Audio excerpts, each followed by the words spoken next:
The Abyss lineup of headphones consists of the Diana line, which splits into two categories, and on the Summit tier we have the Abyss AB1266TC. We have a myriad of prices, starting from $3,000 all the way up to $8,500 depending on the config and the accessories you require.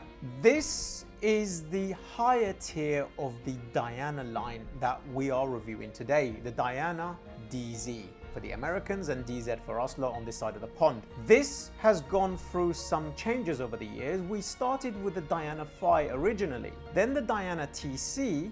I reviewed the Phi on the channel. TC has not come in for review yet. This is the latest edition, the Diana DZ.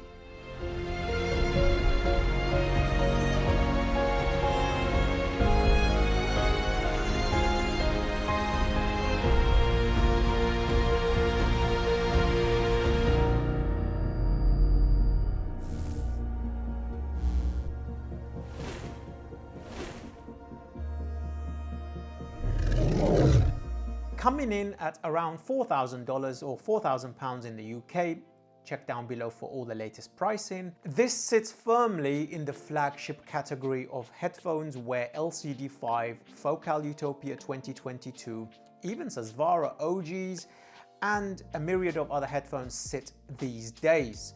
This is going up against some fierce competition, but it has its own unique characteristics that it brings to the table that I don't think some of the others have. Let's explore that.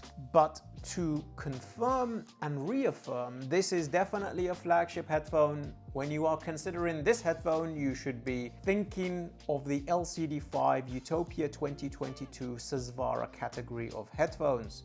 This is not like the Diana MR or the Diana V2 originally we reviewed on the channel. That is the lower category, that's around $3,000. Not that these prices matter too much to the sound quality, that doesn't often reflect the category of where certain things sit in this mid-tier of flagship, I would say, but it is a good indicator for you guys to know where your budget lays and what is available. So with that, why don't we begin? Extending a massive thank you to Joe from Abyss and the team for sending the Diana DZ and the Diana MR and the Abyss stand in for review and assessment. I really do appreciate it. I did listen to this headphone at Munich and I only had a portable device with me at the time and it was very difficult to make a firm judgment in regards to how it is. Things are always better tested in the studio, as you guys know. So with that, let's talk about this headphone. It comes in a very understated box, to be honest with you. I think, for example, like the Utopia 2022 gives more of a luxury box. This is more of a, I think, save the environment packaging, because once you unbox this thing, take it out, nobody gives a flying fudge about the box anymore unless you display it somewhere. So this is what we get. We get a hard shell carrying case, quite a thin profile, a little bit thinner than the Utopia, and then we get a very thin cardboard box where the cable resides. Starting with the accessories, which is this cable, this can be terminated in 3.5, 6.3, 4.4 and 4-pin XLR. My advice to you is, unless you have some big ass tube amplifiers that are single-ended, I would get 4.4 or 4-pin XLR. It's always easier to get the balanced and then go single-ended with an adapter than actually impossible to do vice versa. So this is the JPS Lab cable. They provide this with pretty much all of their headphones.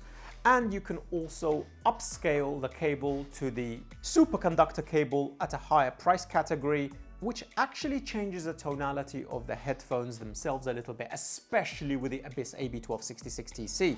But we will discuss that when we get to that point, or check out the Abyss AB1266TC review or somewhere down below for full assessment. Very nice zip, dead silent, fluffy insides. These are the headphones. Light as air, as stated by their full specifications scrolling down the screen now. As you can see, we have a 50 ohm headphone, 92 dB sensitivity, and also a 63mm planar magnetic driver.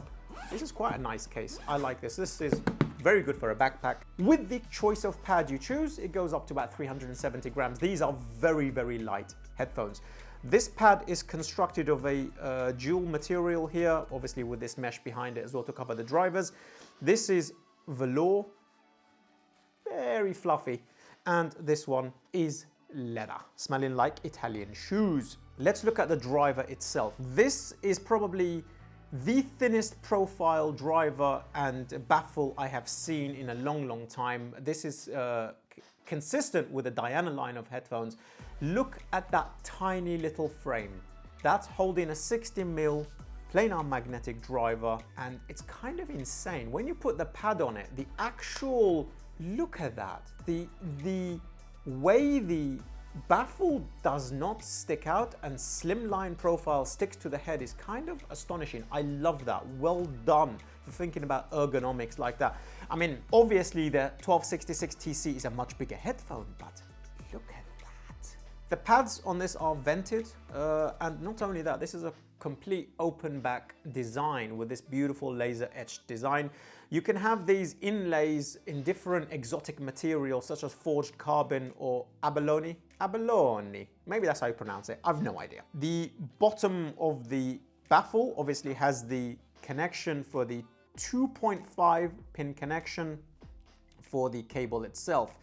Sticks in like that. This is to actually just mitigate the size, I think. This is why they still use this 2.5. It's, when you look at it on the surface, this is not a durable cable, but I've never had an issue. And the way it clicks into place, you do not click this into place like this because it will work, it will sound nice, and you constantly wonder why on earth the cable keeps disconnecting and why Abyss doesn't fix this. But then you realize, no, you're just being what you actually need to do is make sure the curvature of the cable sits inside and rotate like that, locks in place. It took me a while to learn that because it works and it fits and it clicks into place with a light click and it's fine. You think you've done the right thing.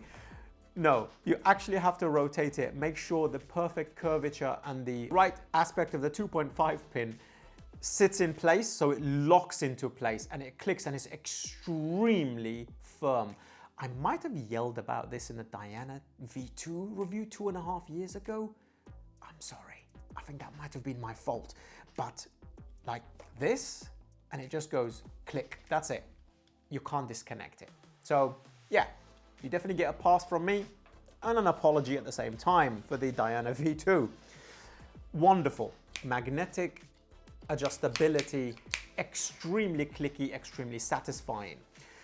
Because originally the Diana V2, the Diana 5 was just this, a thinner aspect of this just headband like this. And fortunately in my position, because of Doug over at DMS3 TV channel, he actually modded the headband as well as the pads for me, originally for one of our boys, Skedra, in the group, and he sold me the Diana V2. And I never experienced such issues, but now everything has been fixed. You've got these square inlays of the headband, which are soft and cushy. And not only that, you've got a strap underneath now. The comfort has gone from 3 to 13. So yeah, definitely surpassing the 10 mark. This is very light. This is very small. This is very ergonomic. This requires a very good system to sound right. Second of all, we have this beast. Thank you, Joe, for sending this in for review. Probably the most ergonomic and durable headphone stand I have ever seen. Quite pricey. I think these are about $500 if I'm not mistaken. But if you're spending $8,500, $4,000 on your headphone, well, ask your wallet. Can you afford it?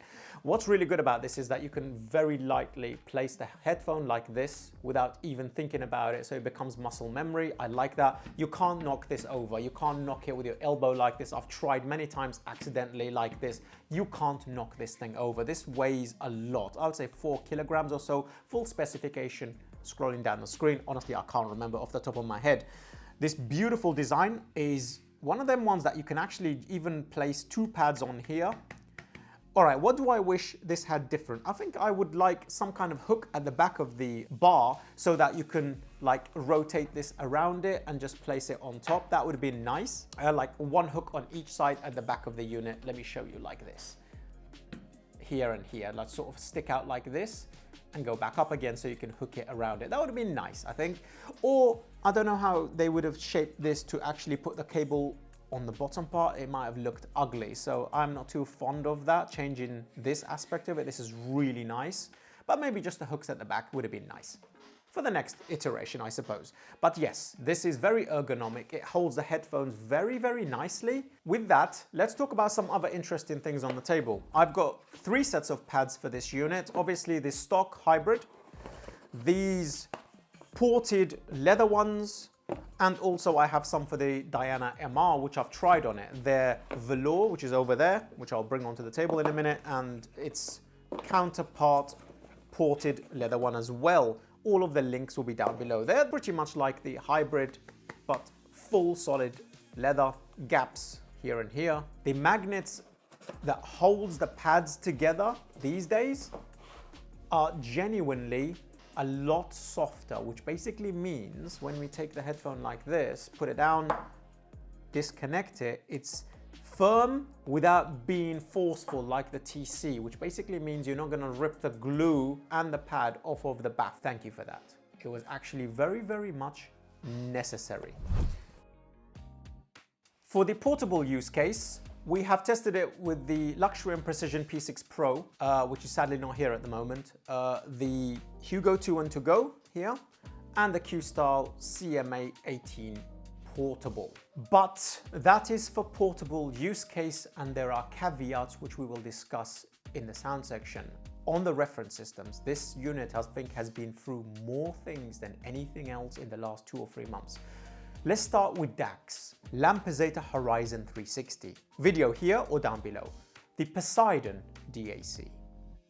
The Ideon Audio Meta 2024 that's just come back in.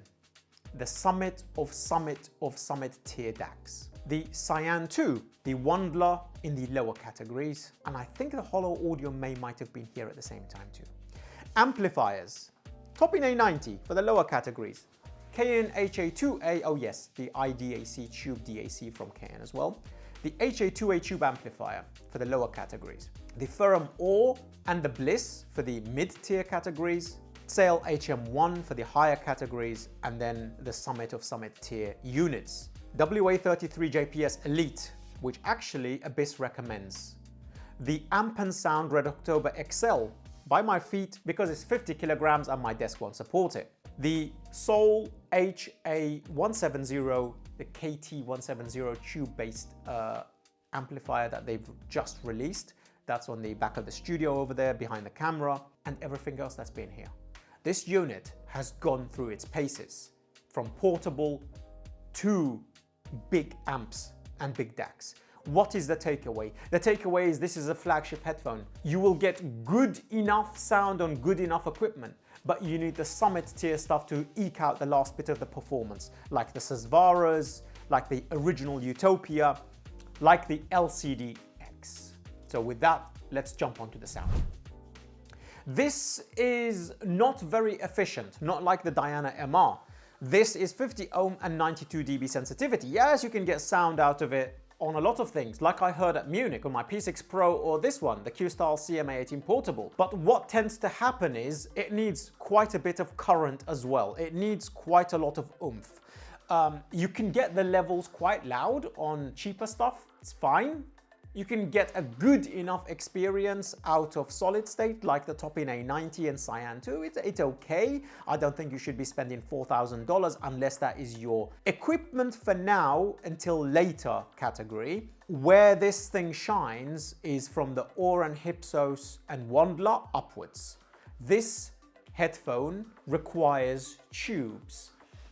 Its emphasis on the treble region and detail-focused nature can deviate on the levels of equipment you put it on. If there isn't sufficient control, not loudness, control, enough voltage and enough current, a perfect balance, you will get quite a thin sound in the tonal density of the headphone itself. But let's talk about the driver potential and what it's actually capable of. I will, for now, until we jump back down, talk about the WA33 JPS Elite the Meta 2024 from Ideon Audio and the Horizon 360. Yes, this is the absolute limitations of the driver category. This is showcasing what you can get out of the driver. We will come back down in a moment. This headphone has characteristics that resemble the AB1266TC. Not only in its presentation, I would say, in its depth and layering, but it's in its tonality, where the bass goes like this, big bass, mid-range is pushed back, treble region comes back forward in this sort of S-shaped sound. Bottomless bass, good punch and attack from mid-bass, excellent upper bass response, controlling and supporting the treble region so that the upper echelon of tom-toms do not sound thin, and then lay in the neutral mid-range all the way back, and you've got a big gap between you and the singer where necessary, and it comes back forwards where the detail is concerned. It's a smooth sounding headphone, but on equipment that can't support it, that can be fatiguing. It does sound a bit thin on the CMA18 Portable. This is, I would say, not really a portable headphone. You want the Diana MR for that, and the review will be following suit. This headphone, consider it like Utopia, Lcd5 and Susvara's. It's fine on portable equipment. You can get away with it if you're going to a hotel and you want to take it with you. Don't let the minute size and small form factor fool you. This is a proper flagship headphone with flagship performance. Its resolution is insane. Definitely along the lines of Utopia and definitely along the lines of Lcd5. The timbre of this headphone takes it over Utopia, over Lcd5, and over most other headphones in this category, bar Susvara's. The Diana line has always been exceptional for its timbral information, layering, and intimacy where necessary. I'm very fortunate to say that this headphone can really open up the stage and sound big where it needs to. On that 33 JPS Elite, it sounds freaking enormous, and you actually listen to it going, okay, I kind of understand why people are saying this is taking tonalities and characteristics from the Abyss AB1266TC. Is not as big as that. I don't think many headphones are. I'm just comparing the AB1266TC with the Imanis over there.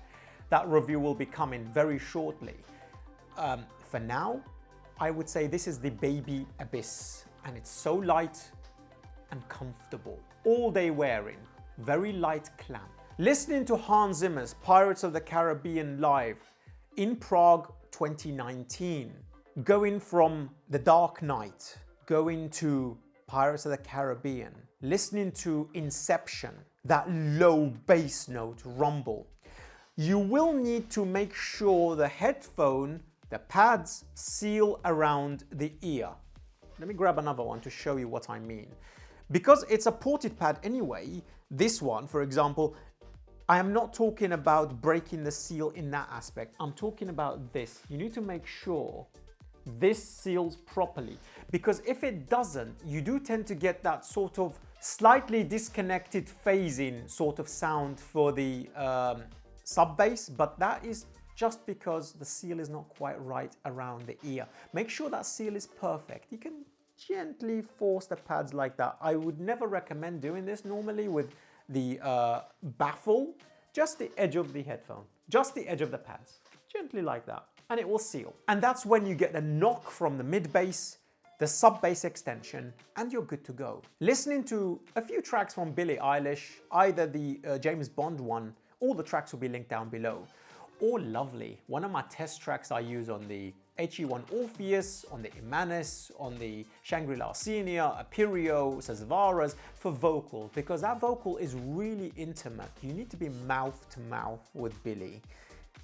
And if the headphone can't stage properly, it will push her back a bit, and you need her to be really close to you. She's very intimate with the microphone. The pickups on the mic really do pick up the characteristics of her lip movements, etc.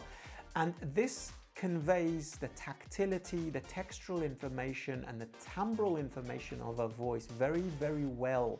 The timbre on this headphone, in fact, I think beats 95% of other headphones in this specific category. It's one of its true strengths. And not only that, you've got the resolution to back it up, the detail and transparency to back it up. I think this headphone honestly is quite close to perfect, but you do need the right chain to use this headphone. What does it sound like for EDM? Monster Cat, Infected Mushroom, Noisier, etc. Well, because of the dynamics and airiness up top, it does tend to really convey nicely with electronic music. Infected Mushroom is a regular band I listen to on this channel because they got so many tracks, so well mastered, so well produced, so beautiful in its dynamic range. It's very, very good for testing tracks. And I never felt as though I wanted to change headphones while testing this headphone. So with that, shall we break down the frequency response with a track? Taking Converting Vegetarians, the first track. So I'm going to do this a little bit differently. I'm not going to start from bottom to top. I'm going to sort of jump around a little bit. Mid-bass here. It does knock. I would say it's not as hard hitting, for example, as Susvara's on the Red October XL or on the WA33 Elite, but it keeps its own. It's rounded, it's punchy, and most importantly, it has good weight. I think I would give it to Lcd5 over this a little bit, but this is no slouch. And this is where the timbral and textural information comes in because it beats the Lcd5 in this category. Going below this to the sub bass, Susvara's needs a lot to dig that out, like really good equipment with really good current. This is a lot easier. Incidentally, this is 50 ohm and that is 60 ohm. So therefore, technically, in theory, that should be easier to drive. No, it isn't. That's 81, 74, 79 dB sensitivity. It's all kind of all over the place. This is 92. And believe me when I say 12 dB makes an enormous amount of this difference. This is usually, the sensitivity of the driver is usually down to the closeness of the trace on the diaphragm itself, how far spaced out the magnets are, the size of the pads, for example. If it's big or small, the bigger they are, the less sensitive it is as a rule. It's a bit of a mishmash. You need the right impedance and the right sensitivity to actually strike out a very easy to drive headphone like Diana MR, which we will get to in the review. So, mid-bass, Lcd5 for knocking. Susvara's on the right equipment, Diana DZ. Does it mean it's lacking? Absolutely not. It's a different presentation, and it's a different way of doing things, but Lcd5 seems to force that quite a bit.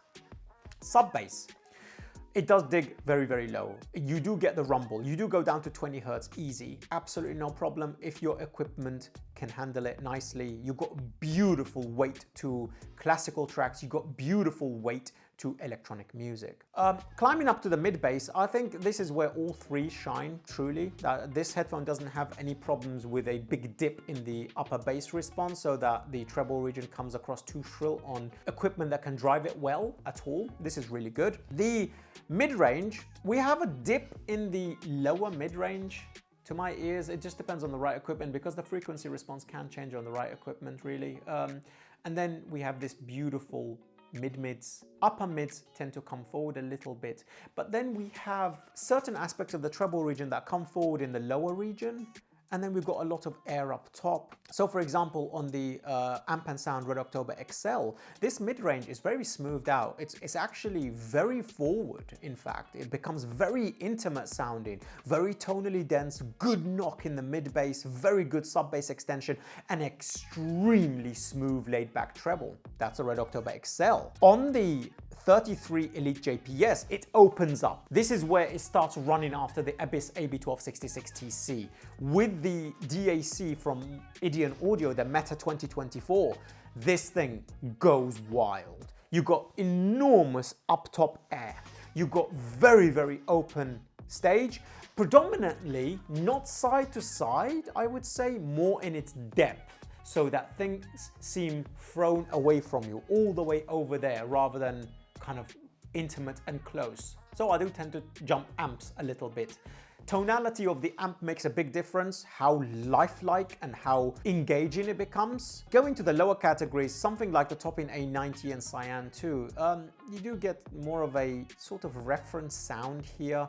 And the best I can say is it makes noise. It's fine, you can get away with it temporarily. It's a nice experience if you've never experienced anything above this category. Vocals seem very balanced, you got a nice punch, you got sub-bass extension, but it's just noise. It's what I call noise. It's not melodic, it's not melody, it's not texturally rich, it's not tactile. It's more of an analytical, dry sound that measurement guys love it, and people who actually understand instruments and music look at them and go, the hell are you talking about, man? Put down that pen and paper and come and listen to this on Red October XL or the JPS Elite. Let's talk about the pad rolling. Okay, so these are the ported pads, the leather ones for me. I always forget the exact name for this thing on screen here. This gives you more of a sub-bass extension. It gives you more of a knock in the mid-bass. And I think it fixes that treble region a little bit, where it's a little bit more coherent. So for example, you don't get dips and spikes in the lower treble as much as you do with the hybrid pads here. This seems to fix itself on high-end equipment, where I think it nudges the frequency response a little bit. But for me, my testing as a rule for enjoyment has always been the ported pads rather than the hybrid one. This one is fine for the Red October XL and the WA33 Elite, and it's very, very comfortable. Very, very comfortable. But for frequency response wise, for a better tonality, I actually choose, as a rule, the ported leather pads myself. I find the mid-range is more even, I find the treble region is more even, and most importantly, I get more bass in a very textural, contextual kind of way, where it's more impactful, more visceral, and definitely more in your face. That is the pad for me. Do I eliminate these pads completely? No, I do go back to these pads with Red October XL as a rule, but overall, I do tend to choose the other pads. They're really easy to put on, like, that's it, you're done. And you go here, clickety, clickety, click. That's it. And also, obviously, you've got to remember that these stitching here are a marker, so you can have this in like 8 different positions. My one is obviously below my earlobe here, but you can have this here on the front, at the top, and every single one changes the sound characteristics, the bass response, and the treble region, depending on how your head shape is and what suits you. So I do recommend playing around with that quite a bit. But as a rule, those are the pads I would buy, and I would keep my hybrids as reserve as a rule. So, moderately hard to drive, requires good equipment, very, very technical, sits firmly alongside Utopia, Lcd5, Susvaras, etc. Better timbre than most of them. I think Susvaras has the better timbre overall, but it is the reference headphone of the industry we use. I'm talking about timbral information for Susvaras, even over Susvara Unveiled, by the way. That full review will be coming shortly. Should you reach for the Diana DZ? Abso-freaking-lutely. This is a comfortable, easier to drive than those other headphones. Needs good equipment, but at this category, you should be dealing with good equipment anyway, unless you are just waiting to update. It's comfortable, it's small, and you can take it with you. What are the caveats of this?